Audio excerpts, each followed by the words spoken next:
Hi, and welcome to Spending Time with Aunt Jess.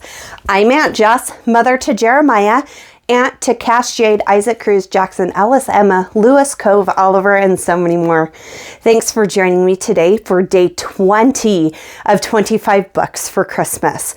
Today's I'm super excited about. It's one of my favorites. It's going to be a long one, and it has music. It's called The Forgotten Carols, A Christmas Miracle for Isaac and Eliza.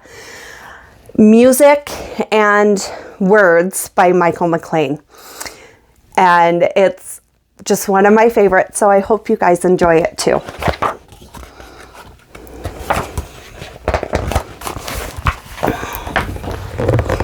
Okay.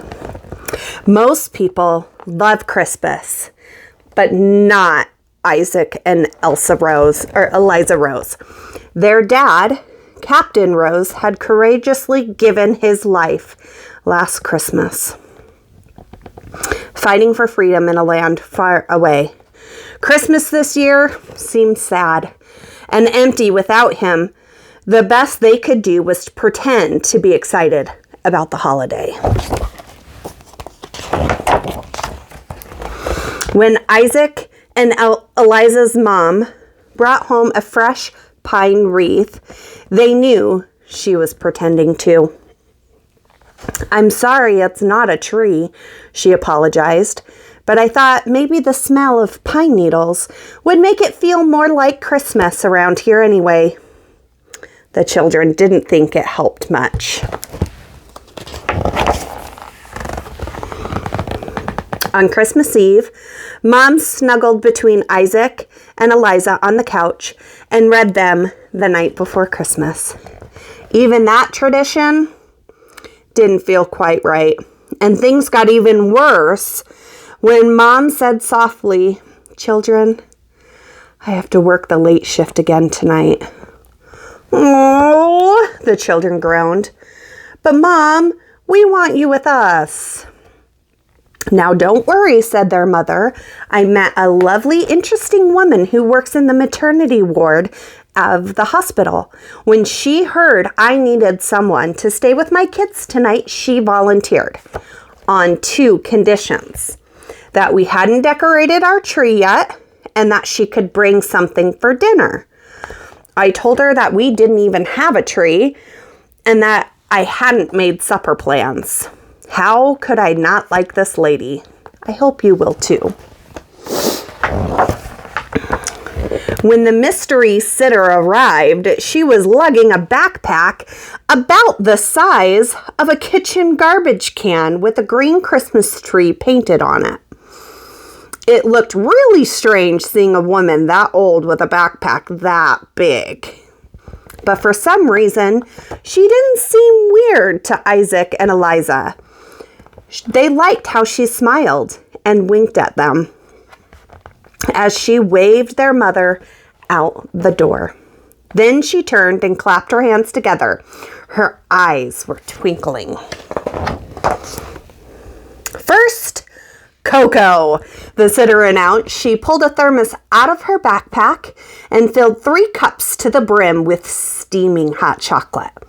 "To the unexpected miracles of Christmas," she toasted, raising her cup. She took a sip and nodded to the children to do the same.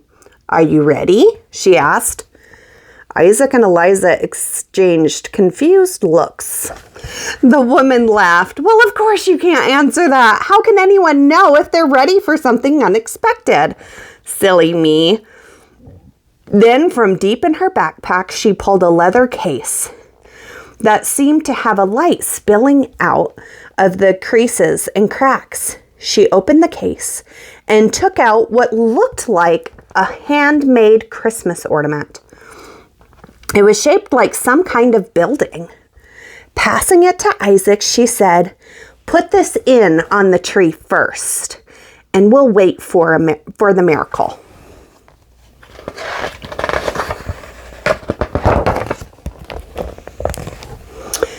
"But we don't have a tree," Isaac pointed out.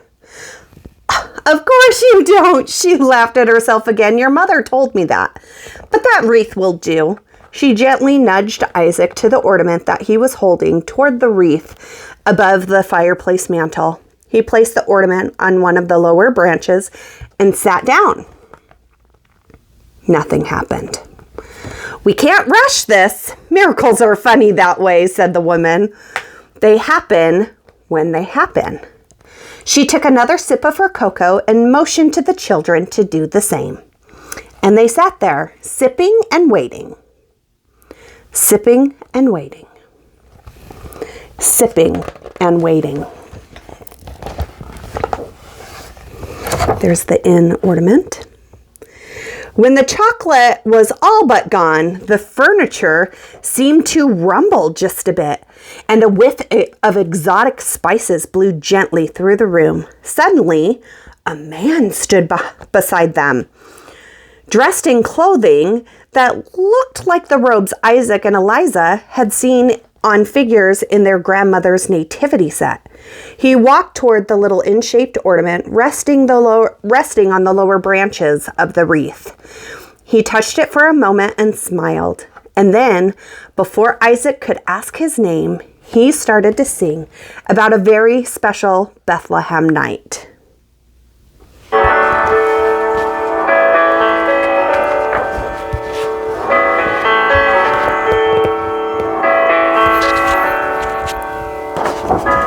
I'm a man forgotten. No one recalls my name. Thousands of years will fail to fully erase my shame. But I turned a prophet nicely the day that I turned the couple away. I turned them away.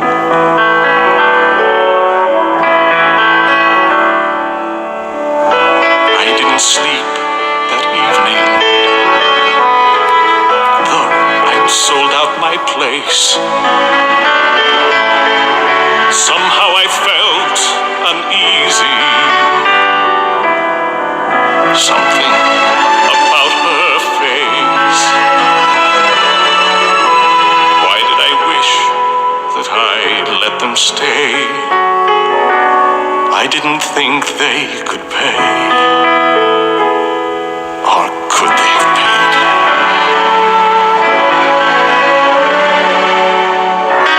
Restless I left my bedroom. I walked the streets all night, lost in the world I lived in, found by a heavenly light. Staring at one bright star in the sky, I heard a baby cry.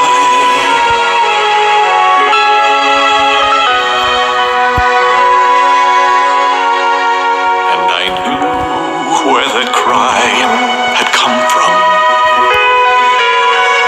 'cause I told them where they could go. But I didn't think I could face them, and so I walked slowly home, missing my chance to share in their joy. I never saw the boy.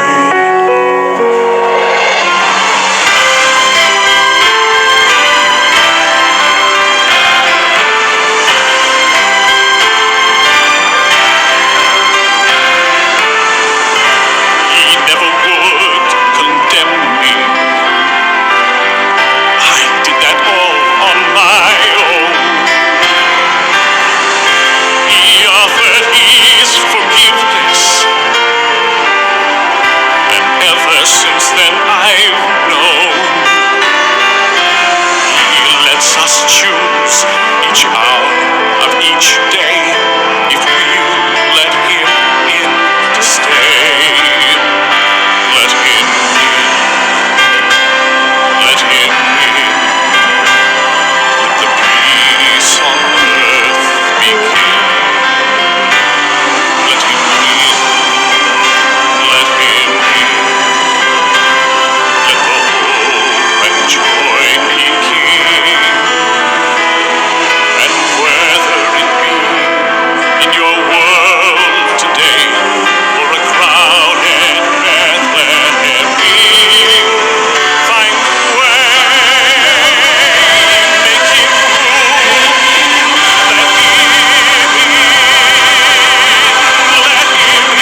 The song ended, and the man disappeared as quickly as he had come. More cocoa, children? The sitter offered cheerfully. If it's all right with you, I'll have another cup. She looked at Isaac and Eliza and smiled. Don't you feel like you have to say anything? Oh, don't feel like you have to say anything. First time with a Christmas miracle usually leaves people a bit speechless. She reached into the leather case and drew out another object. Here, Eliza, your turn. Put this on the wreath. She handed Isaac's sister an ornament that looked like an ancient flute. Before Eliza got the flute halfway to the wreath, she was met by a young boy, a young shepherd boy, who asked if he could examine the ornament. Oh, let's see here. This looks like a version of my flute, said the boy. I used it to play to my flock to sleep at night. Problem was, the music I made was so soothing that it put me to sleep faster than my sheep. That's why I missed the big night. I slept through the whole thing. Distant music began to play and then began to sing.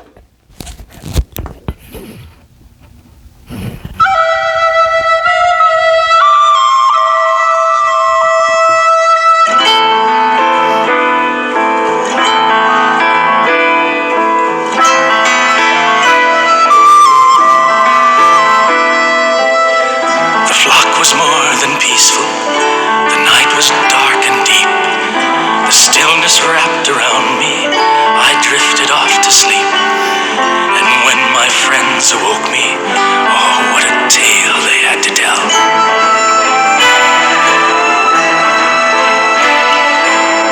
They said the angels told them about a newborn king. They had a star to guide them. They heard the heavens sing. They said that when they found him, they knew they'd never be the same.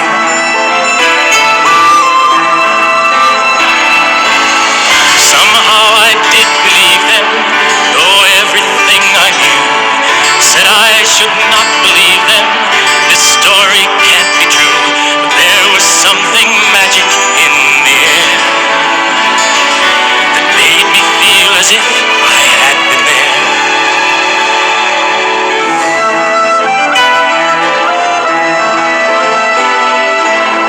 I asked 1,000 questions.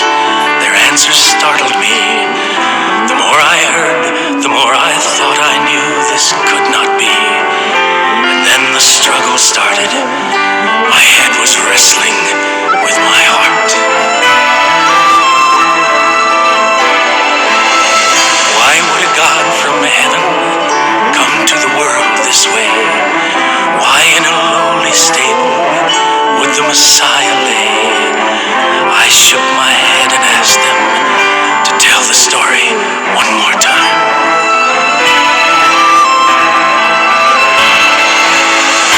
Yes, I did believe them, though I'd not seen a thing. I did not go to Bethlehem or hear the angels sing. There was something magic in the air that made me feel as if I had been there. I knew that as the world moves on through time, there would be more stories just like mine, about the souls who've chosen to believe in something that they never got to see.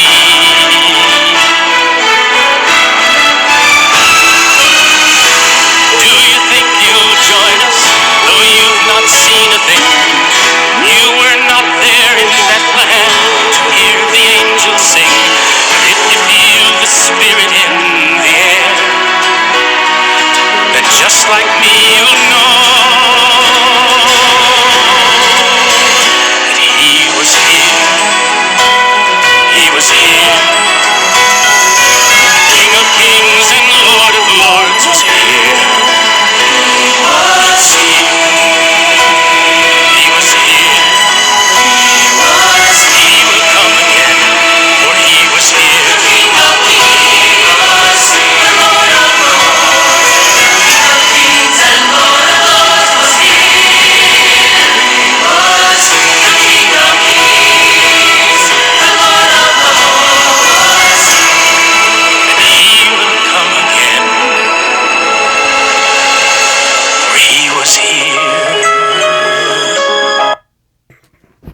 When the boy finished, he disappeared like sand in the wind. Isaac and Eliza turned to their elderly sitter, only to find that she was asleep on the couch. "Should we wake her?" Eliza asked. "Nah, let her sleep," Isaac said. He lowered his voice. "I wonder what else she's got in that backpack." Before he could open the pack and peek inside, he heard a voice. "Just sandwiches. Egg salad sandwiches. Want some?" Isaac jumped up and turned quickly, but the old woman's eyes were still tightly shut. A smile crept onto her face, and she said, "It's a trick I learned working late nights in the nursery at the hospital. I could hold the babies, shut my eyes, rock them to sleep, and not miss a thing. Some call it a skill, but I think it's a gift. And I've got it." A voice from inside the leather case shouted, "You learned that from me! I was doing that hundreds of years before you were even born." "Better let Sarah out, Eliza." The sitter motioned to Eliza to open the case. When she did, a gust of wind blew into the room, and a beautiful woman in a long robe appeared. She was holding an ornament from the case, which she gave to Eliza. It was some swaddling cloth tied in the shape of a bow. "Isaac and Eliza, this is Sarah, a very dear friend of mine," whispered the sitter. "She ran one of the greatest orphanages in ancient Israel and has a story I'd like her to tell to you, just the way she first told it to me."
As the music ended and the woman disappeared, the sitter said, "So children, can I introduce you to the greatest egg salad sandwiches in the world?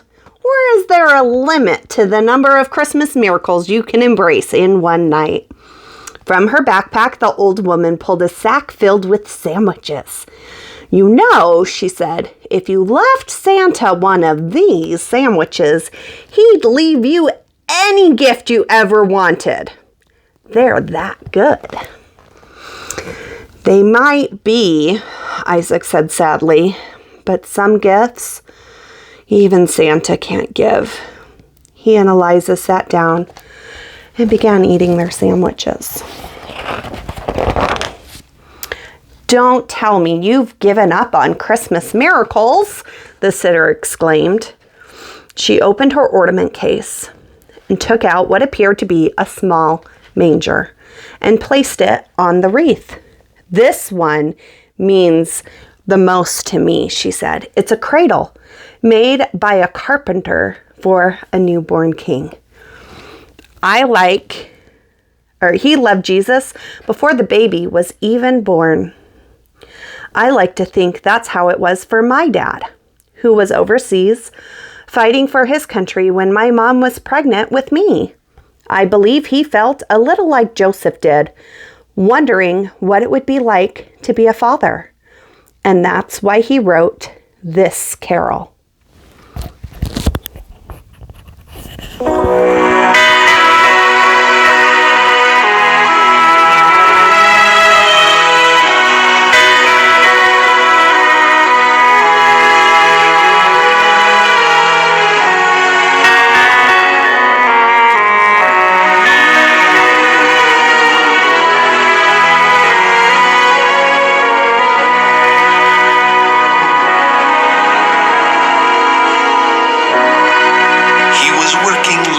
One evening, with the wood he knew so well, when she thought she recognized him, though at first she really couldn't tell, as she humbly begged his pardon, a strange sadness swelled inside. When she asked, "Aren't you the father of that man they crucified?" And then the carpenter repeated what he'd said so many times. He said, "I was not his father.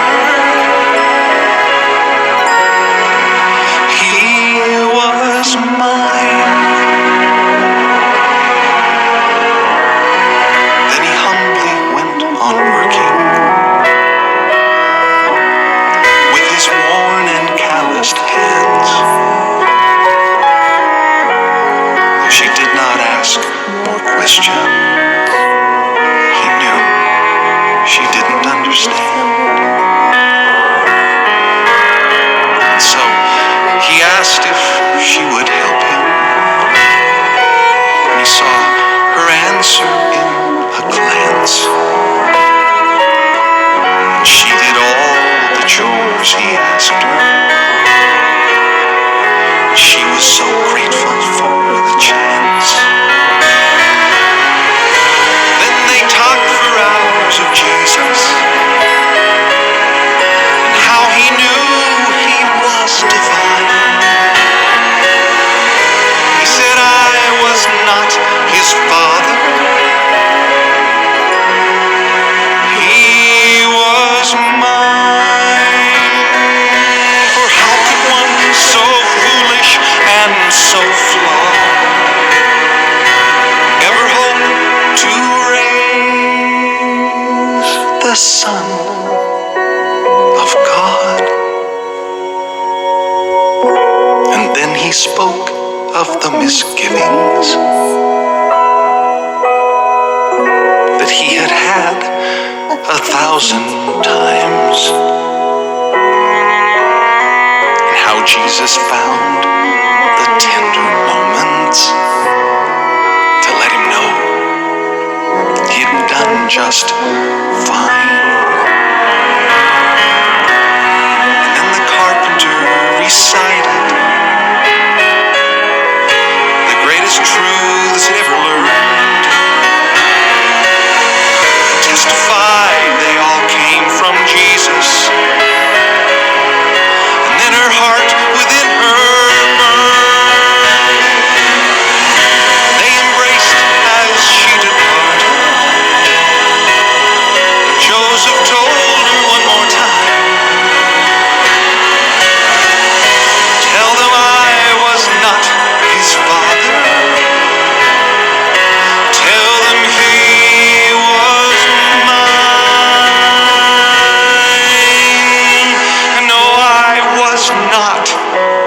Father, He is mine.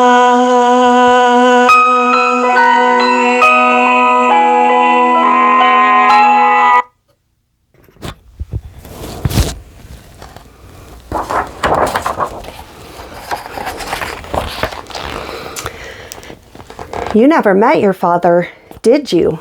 Eliza asked. The old woman didn't have to answer. You came to see us because you're like us, Isaac said. You lost your father like we lost ours. The sitter nodded softly and said, but the difference between you and me, children, is that I'm not pretending to like Christmas. I love it. Know why?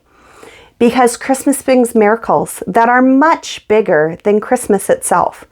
They're more amazing than the people who came by to sing those forgotten carols for you tonight. You see, children, someone taught me many years ago that the miracles of Christmas are really just gifts to help us find faith in the greatest miracle of all. What's the greatest miracle of all? Isaac asked breathlessly.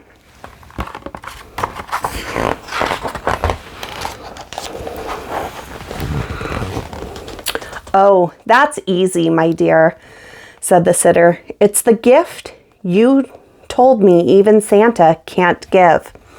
It may not come tonight, she whispered, touching the manger ornament gently, but it will come. She looked at the clock on the wall and sighed. Time to say goodnight, she said, reaching to give each child a hug. Good night, Isaac. Good night, Eliza. Isaac said, you know our names, but how do we say goodnight to you when we don't know yours?